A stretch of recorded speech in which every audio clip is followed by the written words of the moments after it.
Welcome to Realm University. My name is Michael Baldwin, and this video is to take you through the settings in the Realm portal to configure rental arrears to best suit your business processes or your business needs.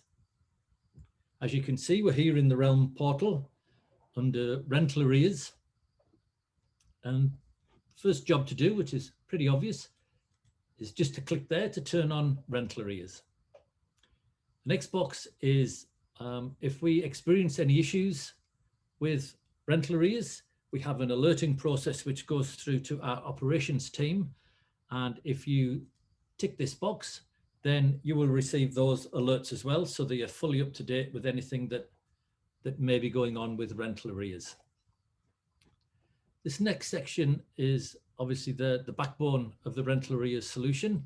And in here, we actually set the interval days that apply to when the reminder conversations actually take place. Now, in this example, I'm just going with 3, 5, and 9. And what would happen here is that when the tenant is 3 days overdue, they will get their first reminder. When they are 5 days overdue, they get the second reminder, which is a slightly different communication. And then on day 9, they get the third and final reminder, which is a different type of communication again. I'll just deal with these sections in the middle, and then we can talk about how else we might impact on the intervals and what happens in between. So the rental arrears schedule is configured using the clock, and you can do AM, PM, hours, minutes, depending on what time you wish to set this to. So for the purposes of this exercise, let's just change it to 2:30. Click OK. And normally our customers set this an hour or so, or maybe 2 hours after they would normally finish their receipting or banking processes, just to ensure that we're not sending out reminders to people that have actually paid. You'll see that there's another video here just on not sending out reminders to people. And there is a label that you can apply within your property management software that will stop them being involved in the rental arrears process if you've organized a payment plan or some other arrangement and you don't want them to be receiving those reminders. The other area here, just in the middle, is to choose your time zone across Australia. Now, these are the settings. The first one we'll get out of the way is rental arrears reminders to all tenants. As part of Claire's process, we crawl all of the tenants for all properties. And if you tick this box, then a rental arrears reminder will be sent to all the tenants associated with the property. The primary tenant will receive the main course of the message, and the secondary tenants almost receive what you class as a memo to chase up the primary person to make sure that the rental arrears are resolved. But again, as I say, by ticking this box, all tenants in a property will receive a rental arrears reminder. If you leave it unticked, then obviously we will just send the reminder to the primary tenant. This next setting, run every day, this applies to your intervals. And by having run every day ticked, what would happen in this case is that we would send out that first reminder on day 3. And then because we're running every day, we'd send one on day 4.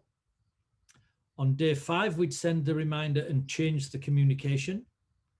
We would then send on day 6, day 7, day 8. On day 9, we would then send the third type of reminder. So this is what we mean when we say we're running every day. Now, this next section works in conjunction with this. And if you have stop after the last interval ticked, what would happen in this case is that we've sent the message on day 3, 4, 5, 6, 7, 8, 9.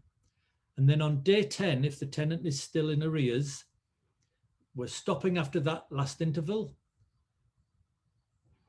And we're actually creating a task for the property manager to say, we've exhausted the reminder intervals, and as an exception, we now need you to deal with this tenant that remains in arrears. If you have run every day and not stop after the last interval, then we will continue sending out the reminder every day up to 100 days. So in this case, from day 10 onwards, we would send that third communication every day until they're no longer in arrears. So depending on how strict you want to be or what your current business process is, you may stop after that last interval, or you may let it keep going. If you don't have any of these ticked, sorry, if you don't have the run every day ticked, then obviously after day 9, then we will stop sending out the reminders. Daily email to PM and GM. Again, what we would do is send a communication, an email to the property manager with a list of all the people that we have contacted that day in regards to rental arrears that are associated with that property manager. So each property manager would get their own communication, and the general manager would get the rounded up report of everyone that we've contacted for rental arrears that day. Some customers like that because they like to see the emails coming in. Others prefer to just wait for the task to be created and don't want yet another email in their inbox to have to process.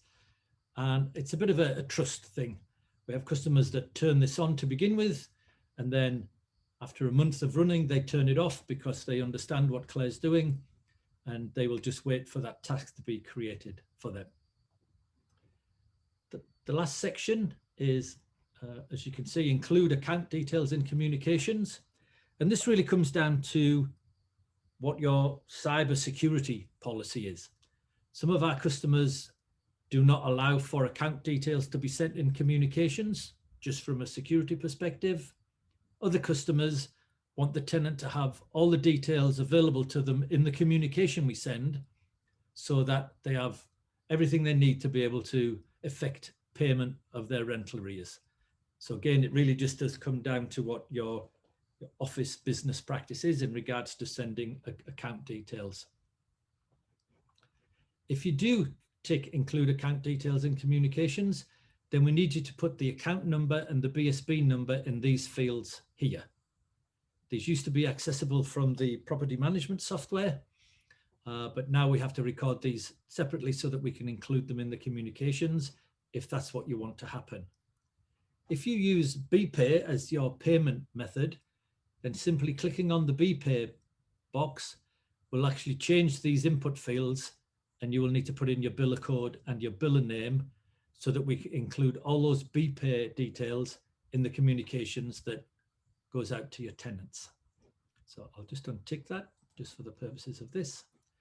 Once you're happy with all of your settings, this will tick that last one, then it's simply a case to remember hitting save and next to ensure that we don't lose those, and then it pops you forward.